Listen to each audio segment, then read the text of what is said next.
Dia kata dalam syurga tu nanti, bangunan di dalam syurga tu, satu bata diperbuat daripada emas, satu bata daripada perak. Maksud dia ada selang-selang. Tadi kita dengar tadi ada bangunan diperbuat daripada mutiara. Kalau ikut dalam Tanbihul Ghafilin, kitab dia tu tebal. Dia kata bata-bata tu satu emas, satu perak. Satu emas, satu perak. Lantai pula diperbuat daripada kasturi. Maksud dia sama wangi macam dengan tanah di dalam syurga. Tanah dia daripada za'faran. Za'faran ni wangian jugalah. Tumbuh-tumbuhan yang wangi, orang buat ubat. Batu-batunya daripada mutiara dan yakut.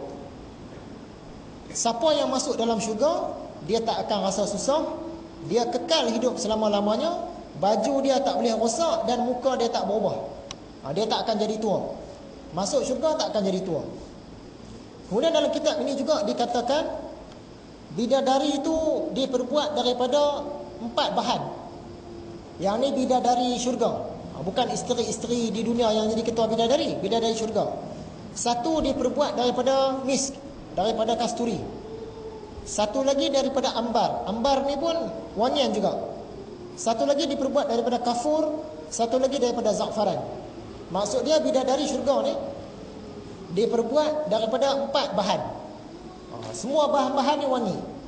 Jadi bidadari itu pun wangi lah. Itulah cerita dia. Termasuklah kita sekali, bila masuk dalam syurga, automatik wangi lah.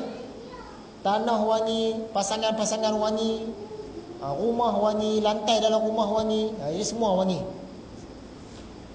Kita di dunia ni kalau sehari tak mandi pun dah berbau dah. Di akhirat dia wangi.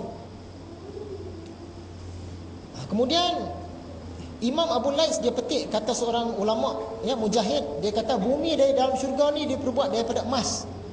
Tanah dia tu, debu-debu dia daripada kasturi. Daun-daun dalam syurga ni daripada mutiara dan zabarjad. Semakin hari bila kita masuk dalam syurga, muka kita jadi semakin handsome, semakin cantik, semakin jelita. Dia tak boleh makin hari makin tua, tak ada. Makin hari makin cantik. Dalam syurga tak ada buang air. Kencing, buang air besar tak ada. Yang keluar hanyalah peluh. Dan peluh kita tu pula bau wangi. Berludah pun tak ada, berhingus pun tak ada. Tak ada sakit dalam syurga. Kok-kok lah dalam syurga kan, hari ni aku tak sihat lah, rasa sesemua lah. Tak ada. Dalam syurga ni sentiasa sihat. Ada pula sikat daripada emas. Kita sikat rambut, pelayan-pelayan lelaki tadi tu, dia sikat rambut kita daripada emas sikat tu. Pakaian berwarna hijau. Dan penghuni syurga yang lelaki dia berusia sekitar 33 tahun. Ikut usia Nabi Isa masa dia diangkat ke langit. Semua yang lelaki 33, yang perempuan saya tak pasti. Yang perempuan dikatakan sebaya kan. Yang lelaki 33 tahun. Kita bayanglah usia kita 33 tahun tadi macam mana rupa kita. Lebih kurang rupa tu lah. Dan lebih cantik, lebih handsome lagi. Tinggi kita di dalam syurga macam mana?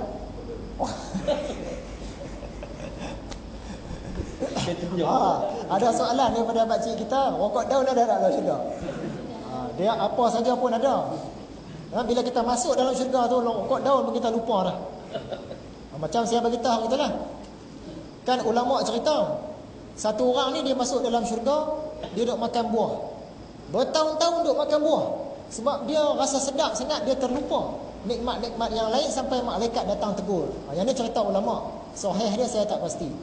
Malaikat datang tegur, malaikat kata, kenapa tak cuba nikmat-nikmat yang lain? Dia kata, tengah sedap ni. Makan buah ni tengah sedap. Padahal dia makan tu bertahun-tahun lah. Kita tinggal dulu buah, test yang lain pula. Banyak lagi nikmat dalam syurga. Masa tu kita tak terbayang rokok daun lah.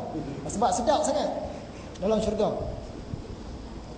Baru-baru ini kita boleh ambil contoh lah. Saya bawa anak pergi ke Tasik Raban. Bila sampai di Tasik tu, kami pergi ke jeti dia, pusing, tak boleh berjalan. Yang anak lelaki tadi ni, sampai-sampai tu dia ambil batu, dia baling dalam kolam, dalam Tasik. Kami dah habis pusing, dah duduk baling tu. Sebab bagi gambaran dia, satu orang budak kecil baling batu dalam Tasik tu, dia kira dah nikmat sangat dah. Sampaikan dia lupa nak pergi nikmat yang lain. Nak pergi tengok sampan, dia tak teringin. Nak tengok pulau, dia tak teringin. Nak tengok orang memancing, dia tak teringin. Sebab dia seronok duduk baling batu. Kami dah rang pusing dah, patah balik ke dia duduk balik batu lagi. Jadi gambaran dalam syurga tu macam itulah agaknya. Orang ni duduk makan buah tu sampai dia terlupa. Nak pergi mahligai, nak jumpa bidadari, nak jumpa isteri-isteri dia, nak pakai gelang emas, nak round-round dalam syurga, nak duduk atas tahta pelamin, semua dia terlupa sebab duk syok makan buah. Macam itulah agaknya.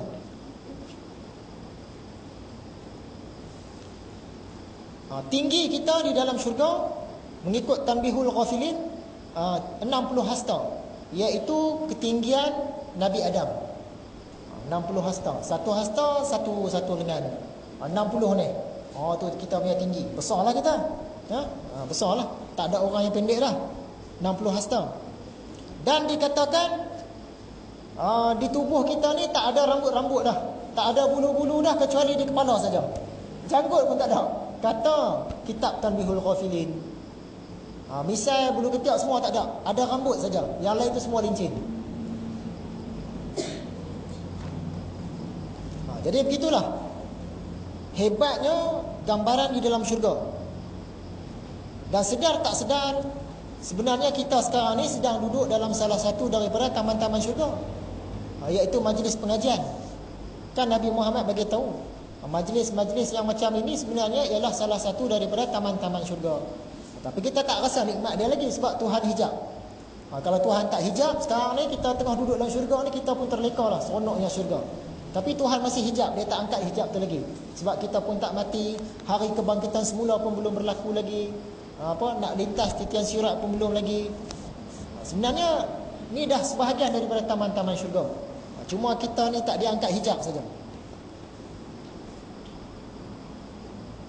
Sebab itu sebelum kita layak nak duduk dalam taman syurga yang sebenar, kita kena suka duduk dalam taman syurga yang macam ini. Di mana-mana ada majlis pengajian pun kita pergilah kalau ada kesempatan. Sebab itu salah satu daripada taman-taman syurga.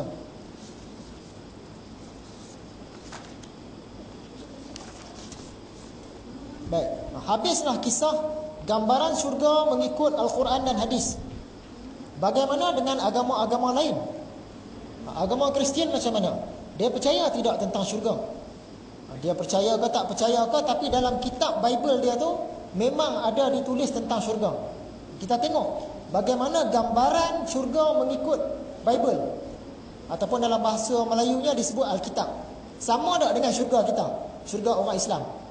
Sebenarnya banyak persamaan. Saya petik daripada Bible Perjanjian Lama. Kitab Bible orang Kristian ni dia ada dua bahagian, Perjanjian Lama, Perjanjian Baru. Yang ni Perjanjian Lama. Perjanjian Lama kitab Kejadian. Maka diperbuat Tuhan Allah. Dia pun sebut Allah juga, orang Indonesia. Diperbuat Tuhan Allah suatu taman dalam Eden.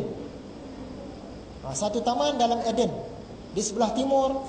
Maka di sanalah ditaruhnya akan manusia yang telah dirupakannya itu. Ini cerita apa ni? Masa Tuhan mula-mula cipta Nabi Adam, Tuhan buat syurga, nama dia syurga Eden. Dalam bahasa Arab Jannatun Adni.